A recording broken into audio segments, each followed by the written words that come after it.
My name is Dale Smith, and I teach a series of classes on the books of Daniel and Revelation.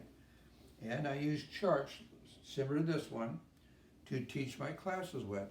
I have 125 of these charts, and I have 110,000 words in these charts. And my great-great-grandfather joined the church in New York in 1834. And then he went to Kirkland, Ohio, and worked on the Kirkland Temple. And then the dedication was in 1836. In 1837, his daughter, my great-grandmother, was born in Kirkland in 1837. I had another ancestor that was president of the 16th Quorum of 70s in around 1841, 42, around that part there. And then in 1847, my family went with Brigham Young to Salt Lake Valley. My family helped founded Farmington, Utah, Nephi, and Layton, Utah. And my twin brother and I were baptized in New York, in Santa Monica, when we were 8 years old. And then years later, I was doing some studying, and I was awakened in the middle of the night. And the Lord said to go to Daniel chapter 7, verse 12. I looked it up. I didn't know what it meant. And the Lord, then my spiritual ears heard, go to Daniel chapter 12, verse 12. So I went to 12:12 in Daniel, and I compared those two, and I kind of understood it and did my study. And I have studied those two books, Daniel, and then I went into Revelation. For 44 years I've studied in those two books. Revelation is an extension of Daniel's prophecies, some of Revelation.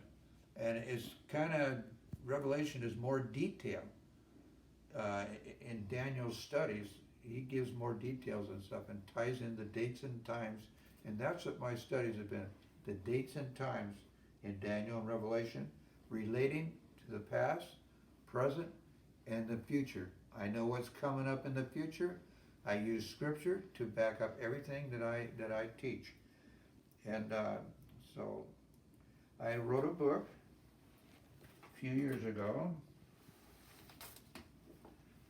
called The Kingdoms of This World.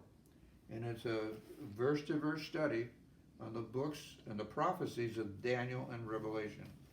And it has all kinds of information explaining. I use scripture to answer all the things that's in this book. That's the way I teach. That way I go back and forth with the scriptures.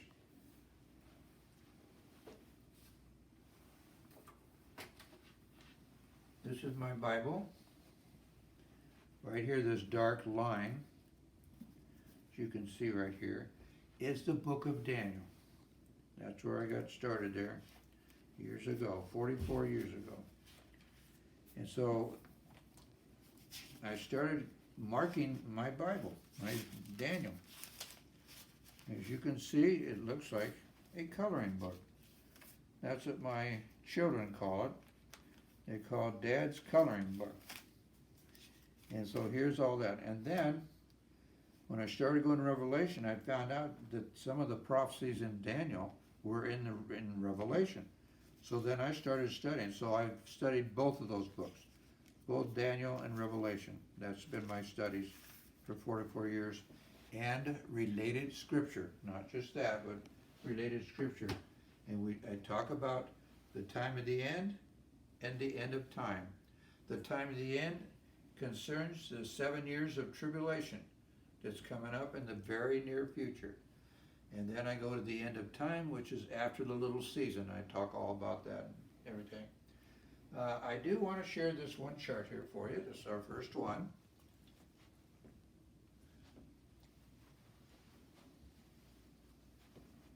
Now, in Genesis chapter 6, verse 14, says that God wanted Noah to build his ark out of gopher wood. So he built his ark. It was 450 feet long, 75 feet wide, and 45 feet tall. It was the largest wooden ship or boat ever constructed. Here's all the animals before they went in and all that. Noah preached for 120 years, and it took 82 years to build the ark between him and his 3 sons. And they had it all ready, and it was built on dry ground. Where was it built? If this is Noah and his family, where was this built? Gopher wood. It's in the scripture, but we don't know what it is. So I did some research. Gopher wood is a type of live oak tree only found in North America. This is a reason. So, from the time of the Garden of Eden to the time of Noah, they lived here in North America. When the ark was built here in North America and the flood came, Noah preached 120 years and tried to get people to, nobody listened, so they're all drowned. So they went 40 days and 40 nights across the Atlantic and ended up in Mount Ararat in Turkey, and that's where the boat is still there today, high in the mountains, but the people in Turkey won't let anybody go up to it. But anyhow, that's where they ended up, and then they unloaded all the animals, 2 by 2. So we got here that gopher wood is only found in North America. The descendants of Adam and Eve down to Noah lived in North America, where only gopher wood is found to build the ark, not in Europe. It took 82 years to build the ark on dry ground, and then with Noah and his 3 sons. After 120 years of warning the people of the pending flood, only Noah and his family were saved.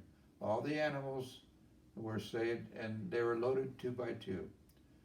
The animals didn't sin, only Adam and Eve, but they were forgiven, and the ark was afloat for 40 days and 40 nights, starting in America and ended up in Mount Ararat, and that's all in the scripture, Genesis 8:4, and that's in Turkey. Gopher wood is the strongest wood, and God knew it. And it's waterproof. Over here, gopher is an Aramaic word for waterproof. In other words, it floats, it won't sink. Involving sulfur and bitumen. Live oak trees in the U.S. are the strongest wood for building ships. The U.S. Navy built Old Ironside, the oldest commissioned ship still afloat in the world today, was built from southeastern U.S. gopher woods forests. The USS Constitution down here, ship was built of gopher wood also, the same species as the gopher wood mentioned in the Bible. That is built for Noah's Ark. This core sample, they did a course at the North Texas University. They took a core sample and they found out, and that's how they found out that it was a live oak tree. But you go into Wikipedia and put in gopher wood, it'll tell you it's only found in North America. So anyhow, this is want to kind of set my course here in my charts, started with some of my charts, that everything from up till Noah happened here in the United States. Okay, I think that's it for this right now. Thank you.